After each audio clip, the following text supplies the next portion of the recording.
পেন্টাগনের সেই অপরাজেয় শক্তি এবার পারস্যের মরু ঝড়ে ধুলোয় মিশে যাচ্ছে।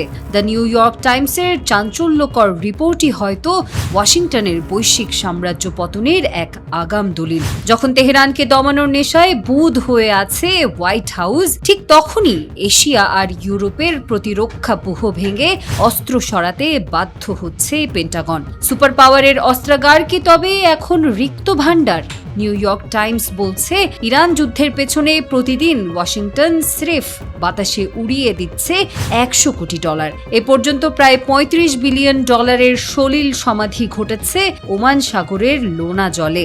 কিন্তু কেবল অর্থ নয়, গভীর সংকটে এখন মার্কিন অস্ত্রাগারের অন্দরমহল। নির্দিষ্ট নিশানায় আঘাত হানতে সক্ষম প্রিসিশন মিসাইল আর আকাশ প্রতিরক্ষার কবচ প্যাট্রিয়ট ইন্টারসেপ্টরের মজুদ নেমে এসেছে আশঙ্কাজনক স্তরে। এই হাহাকার কি তবে জানান দিচ্ছে ইরানকে দমাতে গিয়ে নিজের ঘরই এখন অরক্ষিত করে ফেলেছে আমেরিকা?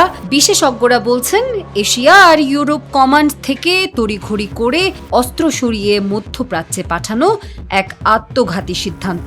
ওয়াশিংটনের এই ভারসাম্যহীনতা হয়তো বিশ্বমঞ্চে চীন কিংবা রাশিয়ার জন্য খুলে দিচ্ছে নতুন কোনো সম্ভাবনার দুয়ার। অস্ত্র আর অর্থের এই মহা সংকট কি তবে বাধ্য করবে ওয়াশিংটনকে পিছু হটতে?